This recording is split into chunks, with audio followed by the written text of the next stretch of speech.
On Raw Monday night in Brussels, we got our first heel John Cena promo in more than 2 decades, and he went the "you people" route. As most heels do, he blamed the fans for why he did what he did. But when his music hit, it reminded me of the entrance in Chicago at Money in the Bank in 2011, where from the opening chord, it was just thunderous boos. There was no mixed reaction in Belgium. 2 things that I was looking for is if he ditched the t-shirt, the hat, and the jorts, which he did not, and if he ditched the trumpets for some new music, which he also did not do. And that was disappointing, but he took the time to explain why he didn't do those things. He was saying that he knows it's what the fans wanted to see, and he wasn't going to give them what they wanted. He was tired of giving them what they wanted, because for 25 years, he has given the fans what they wanted to see. That's what they do. They take and they take and they take, and he gets nothing but grief in return, which certainly has not been the case for the last 7 or 8 years, right? We reached a point where the mixed reactions turned into mostly positive ones, as he sort of became the elder statesman of the company. What this was really was the promo that he should have cut on the fans in 2012, when Vince McMahon was originally going to turn him heel after that first Rock match at WrestleMania. And I fully believe the things that he said in that promo are exactly the things that he wrote down or he had floating around in his head 13 years ago. And he's just been holding onto those words for the last, decade plus. He just now finally had the chance to use it. And if he wants to really be a heel, then it makes sense for him to not give the people what they want. Although that's not stopping them from still selling those "last time is now" t-shirts, right? Like if he was a real heel like Jericho was in 2008 when he started wearing the suits, he wouldn't even let them have new merch made for him. But this company is not going to pass up the chance to make millions off all those t-shirts. This is this guy's final year. All right, it's now or never. You can't honestly expect them to flush all that money down the drain. So even though I was disappointed by the presentation, and not even disappointed by the overall presentation, but just what I was kind of hoping to see, I understand why they did it the way they did. This promo would have worked so much better, though, in 2012. Or in 2013. Like think about it. He was still in Super Cena mode. Yes, he had lost to CM Punk and he had lost to The Rock. It wasn't like he was completely invincible. But he won a lot more than he lost, and the fans were sick of it. And every week, it was "let's go Cena, Cena sucks." No matter what this guy did. He was the top guy. He called out The Rock for leaving for Hollywood and then never showing up. So The Rock finally comes back. He beats Cena at WrestleMania, and the fans cheer. Now, of course, they cheered that night because they were in Miami. But I think overall, the fans were happy to see The Rock come back and The Rock beat him. And the very next night, Brock Lesnar returns to WWE, another guy who up and left while Cena stayed loyal. And what happens? Lesnar drops him with an F5, and again, the fans cheer. All right, or how about the year after that? Cena drops the belt to Daniel Bryan at SummerSlam with a fucking tennis ball in his elbow. Comes out the next night, he announces that he cannot put off tricep surgery any longer, and he's going to go away. And what do the fans do? They break out into yes chants. If anybody had good reason to snap on the fans back then, it was John Cena. And he never did. Now he's got one foot out the door. He's almost 50 years old. Everybody loves him. And he finally turns. Now, I'm glad he did because it's going to make the WrestleMania build more interesting than it would have been otherwise. But if it felt forced watching it on Monday, that's why. And I felt a little bit of that too, even though I loved the segment. It wasn't at all what I was expecting, but I still loved it. And maybe in their mind, he had to blame the fans and attack the fans, or else, they might have cheered for him being the cool heel, because people have wanted to see John Cena turn heel for many years. Maybe that's why they took the approach they did, and at least on this night it worked, because if there were any fans in that building cheering for this guy, they were drowned out by the boo birds. And Cody Rhodes came out, he got a monster reaction, right, coming out to confront Cena. What they had to be careful to avoid in this whole thing was splitting the audience and potentially getting Cody booed in the build to their match at WrestleMania, because Cody is their guy. And you don't want Cody Rhodes getting booed. Each and every one of us, he said, has been awful to him. And he tried for years to give the fans what they thought, or he thought they wanted, but it was never enough. So he tried to do something nice for them. One last time, I'm going to announce my retirement tour. And they ruined it. And again, this also a bit of a stretch because the fans have been wild for him whenever he's appeared since making the retirement announcement. They've been very respectful. They've been very supportive.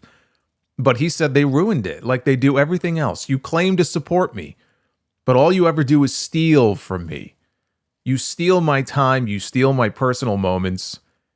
You made me the butt of some stupid invisible joke for 15 years that's not even funny. And, you know, when he talked about the fans stealing all of his personal moments, that would have been a good opening for him to bring up the chase for number 17, which he did not mention a single time in this promo. And I hope that changes. I hope they remedy that tomorrow in Scotland because he's going to be back on the show tomorrow. Not one mention of him being one win away from breaking the 16 world title wins that he is currently tied with Ric Flair for.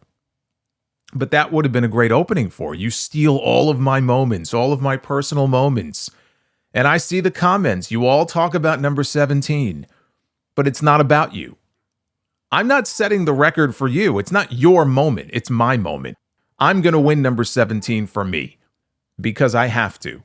And it's what's best for business. But he never brought it up.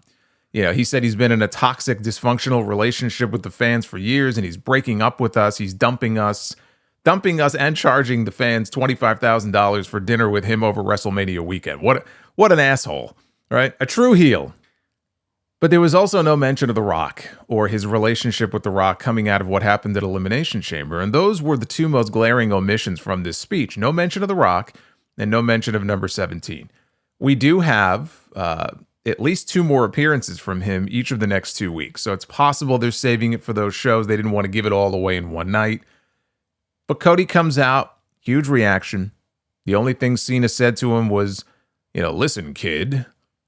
And before he could continue, Cody cut him off and yelled, it's not kid. It's WWE champion to you. And even after what you did, I was excited to go face-to-face, week-to-week with John Cena. And instead, I got this. Well, this better not show up at WrestleMania, because if it does, I run it over and I run it out, because I took its best shot and it wasn't good enough. I retire you early. So go find John Cena, because I want to wrestle him at WrestleMania 41, not this whiny bitch. And with that, Cody dropped the mic and he left the ring. And Cena had no response. And I love that. They allowed Cody to have his moment and to get one over on him without Cena burying him on the microphone. Although we're going to need that Cena response on this week's show. The only issue I had with this was that it stretched all bounds of logic that Cena would betray Cody the way he did, kick him in the balls, bloody him up, to where Cody had to lie to his 4-year-old daughter about why her daddy had a black eye, that Cena would sell his soul and his hair to The Rock. And the first chance he has to get his hands on this guy, he stands across from him and he doesn't lay a finger on him.